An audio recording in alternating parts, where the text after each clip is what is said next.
ሰላም አለይኩም ወራህመቱላሂ ወበረካቱ ውድና የተወደዳችሁ እህት ወንድሞቼ እንደምን አላችሁልኝ? እኔ አልሐምዱሊላህ በጣም ሰላም ነኝ። በያላችሁበት ሰላማችሁ ብዝት ይበልልኝ። ዛሬም እንደተለመደው የተለያዩ ትምህርቶችን ይዤላችሁ ብቅ ብያለሁ። እስከ መጨረሻው እንደምትከታተሉኝ አልጠራጠርም። የማታውቁኝ ካላችሁ ሰይድ ወርቁ እባላለሁ ማለት ነው። ቻናሌን ከወደዳችሁት ላይክ፣ ሰብስክራይብ፣ ሼር ማድረጋችሁ እንዳትረሱ ማለት ነው። ዛሬ የምናየው ለየት ያለ ነው ማለት ነው። ሙዝ ምርጥ ምግብ የሆነው ለምንድን ነው የሚለው እናያለን። ሙዝ ለጤንነቱ በጣም በሚያሳድጉ ወይንም በሚጨምሩ ንጥረ ነገሮች የተሞላ መሆኑን ያውቃሉ? ኦኬ ካወቃችሁ እናያለን ማለት ነው። ለልብ ጤና እናየው እስኪ። ከፍተኛ የፖታሺየም ይዘት አለው ሙዝ። የደም ግፊትን ለመቆጣጠር ይረዳል። እንዲሁም የስትሮክ በአንጎል ውስጥ ደም የመፍሰስ ስጋትን ይቀንሳል ማለት ነው።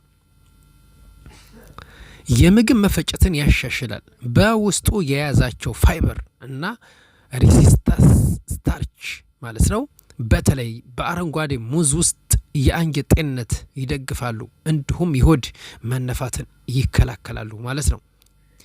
የተፈጥሮ ኃይል ምንጭ ከቅድመ ወይንም ከድህረ የአካል ብቃት እንቅስቃሴ በኋላ ተመራጭ መክሰስ ነው። በውስጡ የያዛቸው ካርቦሃይድሬትና ስኳር ሰውነታችን በኃይልና ጉልበት እንዲሞላ ያደርጋል ማለት ነው። እሱ ማን ነው?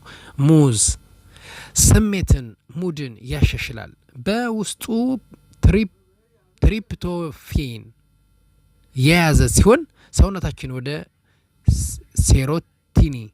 ሴሮቲኒን የደስታ ሆርሞን ማለት ነው ይቀይረዋል ማለት ነው። በተጨማሪ ማግኒዥየም የያዘ ሲሆን ውጥረትን ለመቀነስና እንቅልፍን ለማሻሻል ይረዳል ማለት ነው። ከጡንቻ መሸማቀቅ እፎይታ ለማግኘት ማለት ነው። ፖታሺየምና ማግኒዥየም የጡንቻ መሸማቀቅን ለመከላከልና ለማቃለል ይረዳሉ ማለት ነው።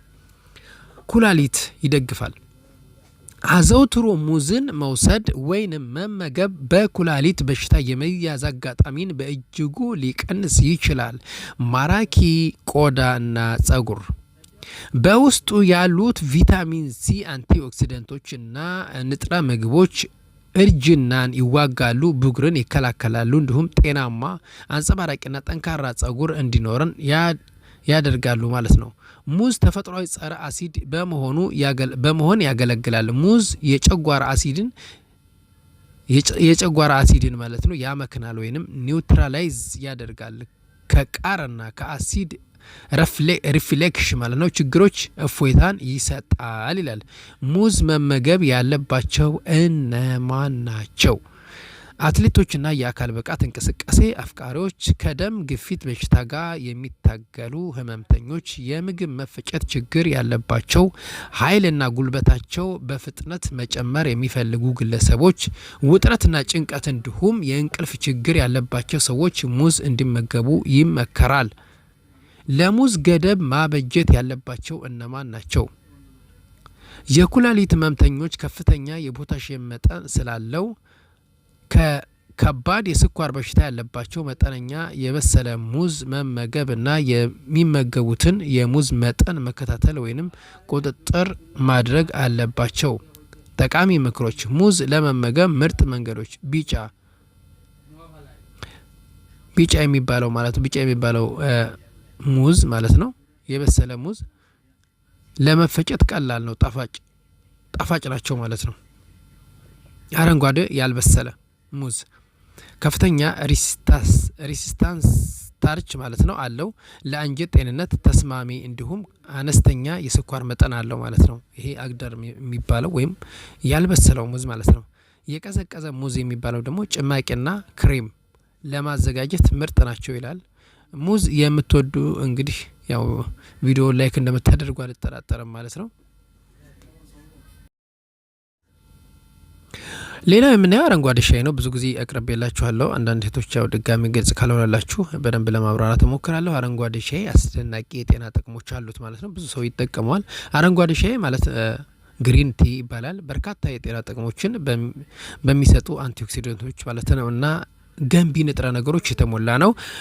በጥናት ምርምር የተደገፈ ዋና የአረንጓዴ ሻይ የጤና ጥቅሞች መካከል አንዳንዶቹ የሚከተሉት ናቸው እናያለን። በአንቲኦክሲደንት የበለጸገ ነው ማለት ነው። የአንቲኦክሲዴቲቭ ስትሬስን ለመዋጋት እና ሌሎች ሴሎች ላይ ማለት ነው የሚደርሰውን ጉዳት ለመቀነስ የሚረዱ ካቴቺኖችን በተለይ ኢጂሲሲ የሚባሉት ማለት ነው ይዟል ማለት ነው።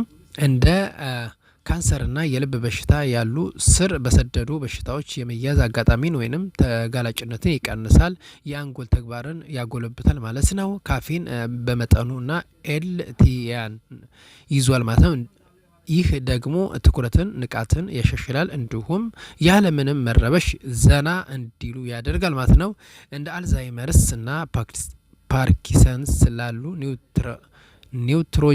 ኒውሮዲጀኔሬሽን ማለት ነው በሽታዎችን ያለንን ተጋላጭነት ለመቀነስ ይረዳል ማለት ነው።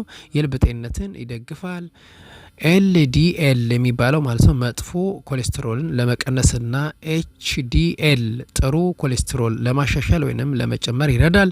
የደም ግፊትን ለመቀነስና የደም ስሮችን ተግባር ለማሻሻል ይረዳል ማለት ነው። የልብና የደም ቧንቧ በሽታንም የመጋለጥ አጋጣሚን ከመቀነስ ጋር የተያያዘ ነው ማለት ነው። ክብደትን ለመቀነስና ለሜታቦሊዝም ይረዳል ማለት ነው።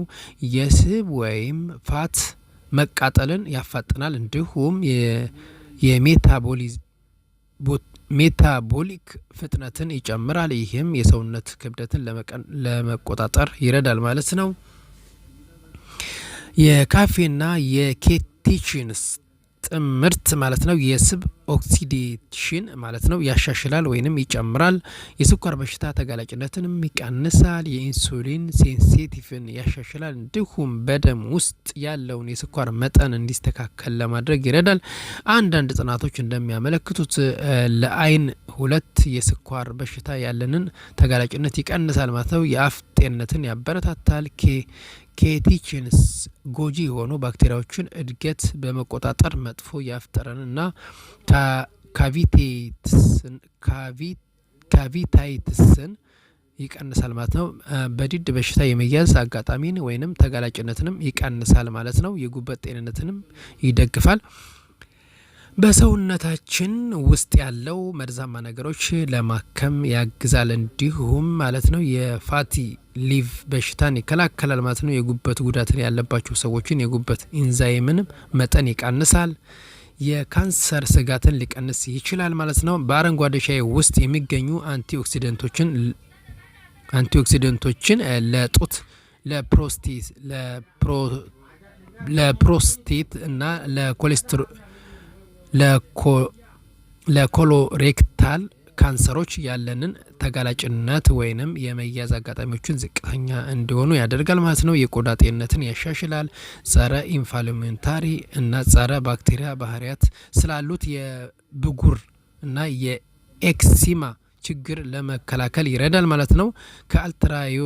ከአልትራቫዮሌት ጨረር